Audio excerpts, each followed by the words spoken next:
Hello everybody and welcome back to the Analytical Lion. I'm Josh Davis. As always, thanks for joining me. I'm going to talk about March Madness today. We got the Final Four, talk about some of the big games that went on in the Sweet 16 and Elite 8, and some incredible, legendary shots. Braylon Mullins, I'm talking about you. And then I'll talk about Penn State football right at the end of the show. Spring practices started out. We got some interesting developments already. I'll get you up to date with that. There's not a ton going on, but I'll keep you up to date before the blue-white game, and I'll build this show as we get closer to the blue-white game that might not even be a full blue-white game. And I'd be pretty upset with Matt Campbell and the new staff if we didn't have some sort of spring showcase event where I get to watch some football in Beaver Stadium in late April. But I have a feeling that's what's going to happen. We will have some sort of blue-white game and the fans will be able to enjoy that. So I'll talk about that at the end of the show. But first, I'm going to talk about March Madness. I got to go back to Friday, the 27th, because we had that crazy St. John's Duke game.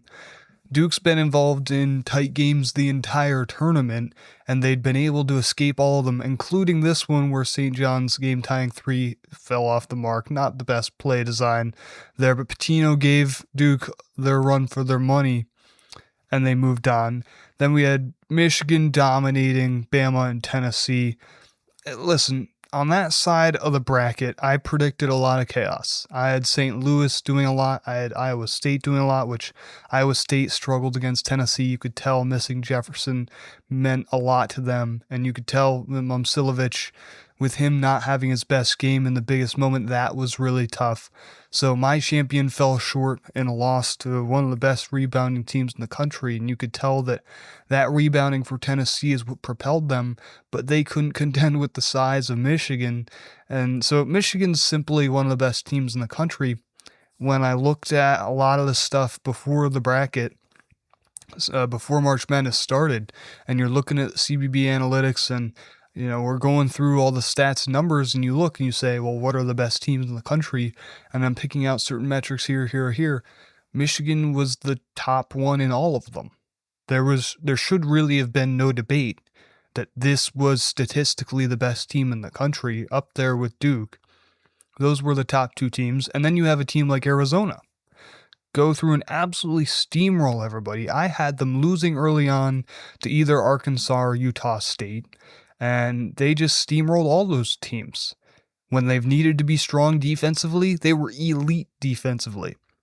And a lot of those teams in the Big 12 have proved in this tournament and throughout the regular season and non-conference games that those tend to be better defensive teams, even if it's not talked about in the national media. The Big 12 has been consistently the best defensive conference for a couple years now. And I thought those were the teams I would pick in this tournament. When I looked at a Houston and a St. Mary's and a Gonzaga and some of the teams like Iowa State, where they're driven defensively, those were the teams I picked to win in March Madness, and that hasn't happened yet. It has been a combination of very solid defense and ridiculous offensive pace. And that's where you see the teams like UConn and Illinois, some of the top teams in the offensive side of the stats, go and dominate that left side of the bracket. I didn't think Illinois would be able to come out of that side in tough matchups against Houston and St. Mary's and all of that, and they have proven that their scoring ability with all those Euro guys who have come in and brought stability in terms of these are guys that have pro ball experience, that have high intensity experience. They don't have March Madness experience, but it's translated to March Madness, and that's why they're having success. And for UConn, they're just a senior group with really talented freshmen led by Alex Caravan. He has hit some incredibly clutch threes and just made the clutch plays for them all season long, and that's been the case in March. You look at the clutch finish against Michigan State. Of course, the Braylon Mullins 3 set up by the Caravan 3 before that, and the Caravan pass to Mullins to win that game. You look at the fight for that UConn team to be down 44-29 at halftime and then go up and score 44 points of their own in the second half and just keep grinding and gnawing at that Duke lead until the very end when they finally do take the lead. When they took the lead there with 0.3 seconds left in the game, it was their first lead since it was 2-0 UConn. Duke was winning that entire game until the very end when they simply couldn't close it out. That's what we talked about all before the tournament, almost all season long with Duke, where can these freshmen close out a big game in March Madness? And the answer was no. And I think I could have told you no before the tournament. And there's a reason I didn't pick Duke to win it all. And yes, I picked them to go a long way. I picked them to win that game, and that didn't happen. But I couldn't trust those freshmen to win it all. And the senior experience from UConn, and it is ironic because a freshman for UConn is the one who hit the game-winning shot. And I really think it shows that there's levels to this in terms of which guys you want to lead your team and the way you build a roster for March Madness. You can't argue with what Duke's doing. They had the number 1 overall team in the country this year. They only lost 3 games all season. But you have to wonder for a team that hasn't won a tournament in over 10 years now and has been consistently predicted as a heavy favorite to win this tournament, how long do they keep going after the top freshmen in high school, and how long does Duke avoid going after the top seniors in the transfer portal? And I wonder if Coach Shire will begin to shift his focus for that. And it's the reason that we see it with UConn and with Coach Hurley, because he doesn't recruit kids out of high school really anymore. At least nowhere near as much as he used to. And he said publicly that he really only recruits kids from the transfer portal, kids from Europe, kids with experience, kids who can win in March, because he trusts he can get his team to March. But then from there, the coaching goes out of the window. And it's the kids on the floor need to make a play. And in UConn Duke, the UConn kids made the play. And then so we get the 2-1 seeds on the right side of the bracket, very chalky this entire tournament, and you get the 2-3 seeds on the side with UConn and Illinois. In terms of teams that I thought would, like mid-majors, we didn't really have any of those big mid-major runs that we've had in previous seasons that almost make March Madness so fun. The top seeds that went a long way this year were Iowa and Texas. And Texas put Purdue down to the wire. They almost upset another top Big Ten team. But it was really the Big Ten's dominance this year, with getting Michigan and Illinois to the Final Four. And we see it with UConn out of the Big East and Arizona out of the Big 12. Those have been the teams that have been at the top all season long in the metrics and all that. It's not mid-major teams. I told you I picked teams like St. Louis and VCU out of the Atlantic 10. I picked teams like Gonzaga and St. Mary's to go far out of the West. And those teams really struggled this year. The power conference teams have absolutely dominated. And like I said, even the teams that made big upset runs, it was Iowa and Texas. Those aren't mid-majors. Those are teams with loads of NIL money, teams that maybe haven't had the success in football that they would have liked to in recent years, but those are teams that are absolutely pumping tons of money into their basketball programs and are absolutely going heavy into the transfer portal and are absolutely setting themselves up well for the modern era of college basketball. And so just for the future of mid-major teams, I mean, you have Gonzaga now moving conferences just for basketball. They don't even have a football team, and yet they're part of conference realignment into the new Pac-12. We'll see how it goes. For the West, for the WAC, it's like, for St. Mary's, they can now run that conference, but they lose that crucial matchup against Gonzaga every year. When you look at St. Mary's schedule, you know they're at least going to have those big games against Gonzaga every year. Now, for their strength of schedule, I'm not sure where they go from here. They're going to have to bolster the non-conference if they want to remain nationally relevant. And for teams in the Atlantic 10, they really need boosts with money. These are a lot of small Northeastern programs. Some of them are very big, but they still don't compare to the Big East in terms of money. And that's why the Atlantic 10 isn't the Big East. That's why they're not dominating the modern era of NIL and transfer portal. And it's why we're seeing UConn be so successful, because they've figured out how to do it faster than anybody else. And they have a formula, and it's working. In terms of these Final Four games this weekend, April 4th, it's anybody's guess who wins. I didn't predict any of these teams to be here. My Final Four was Vandy, Arkansas, Duke, and Iowa State. And I had Iowa State over Duke in the championship. So my bracket is more than busted. It is toast. But I really like Illinois. I love what they've done offensively.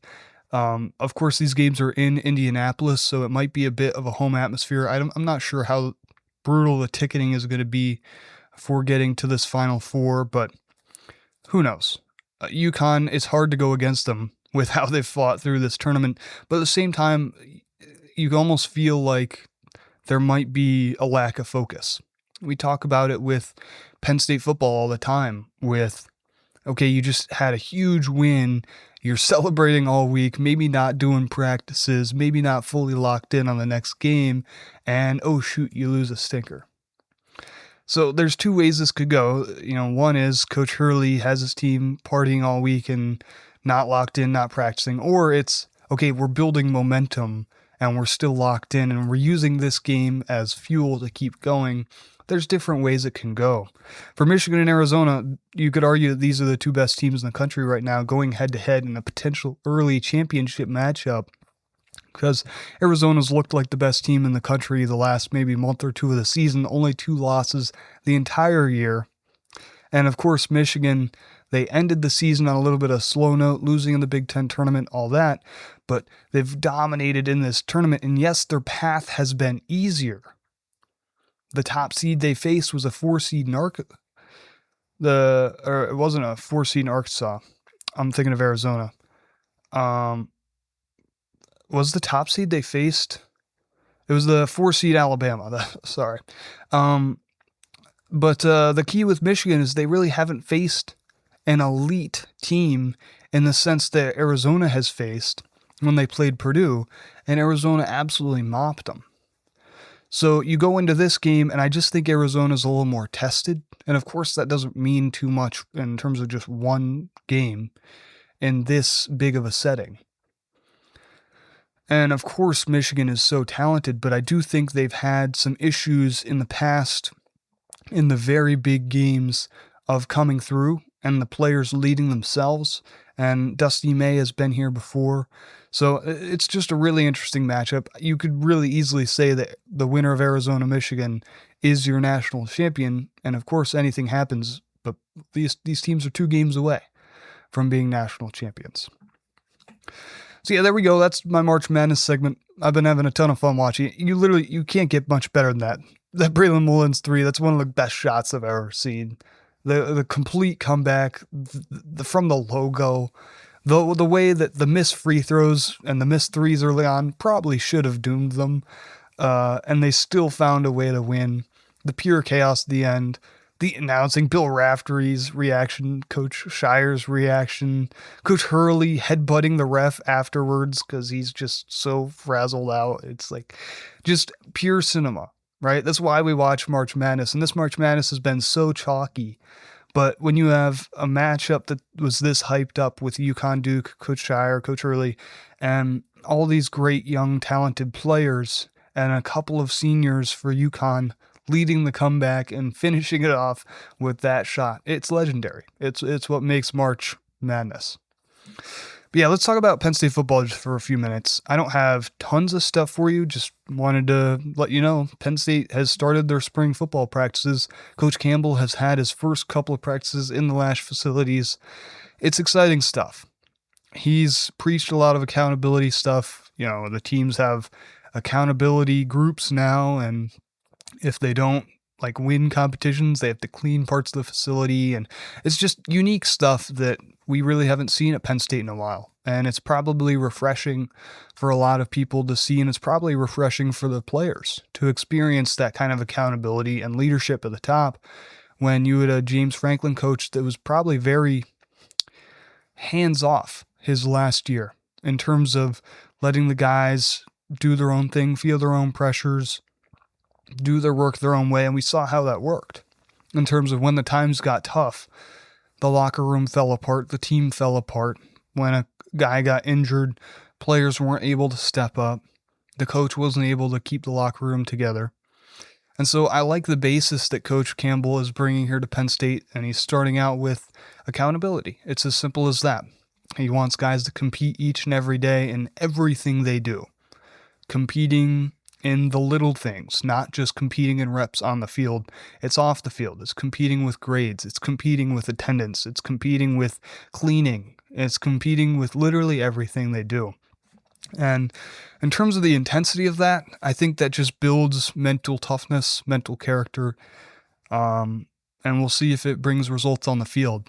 In terms of a couple of the interesting things going on, the big one that you really got to look at is Rocco Becht. He's a limited participant in practice. Connor Berry is the true QB1 in spring right now. When they're taking full contact reps, Connor Berry is taking the first team reps. Alex Mansky is also completely out, so he is getting 0 spring reps. That makes Peyton Falzone the QB2 in the full contact reps. And if you've listened to this show before, you know I think Connor Berry is the best quarterback in our room. I think he should be the starting quarterback at Penn State when week 1 rolls around. I think he will win the job over Rocco Becht throughout the spring, summer, fall. And I truly think that this is the opportunity that he needed. With Becht not being able to participate in the spring game, Connor Berry can go out there in late April in Beaver Stadium and show all the fans he's not just some D3 guy. This guy knows ball. He's a leader for the team. A lot of the teammates have already vocalized their support of Connor Berry and everything that he's doing as a leader right off the bat in his tenure at Penn State. He's coming in. He's a senior transfer ready to do it. And he's a guy who has tons of success. He was undefeated last year, almost won the D3 Heisman. Just an extremely talented player, extremely underrated, and now getting a chance to dominate at the biggest of stages here at Penn State in Big Ten football in Beaver Stadium. So really happy for that and how that situation's worked out. It'll just be something to monitor over the next couple of weeks. And then the running back situation as well. It looks like James Peoples is getting a lot of the main reps. Quentin Martin's getting a lot of the main reps. We'll see about Carson Hansen and Cam Wallace, whether those guys get first team reps or not. But that's how I would do it. I love Quentin Martin. I love James Peoples. Peoples definitely looks like the most polished back so far from what we've seen in spring practices. And he's a guy who had experience at Ohio State. And there's not very many guys who can say that they've been personally a part of that level of competition.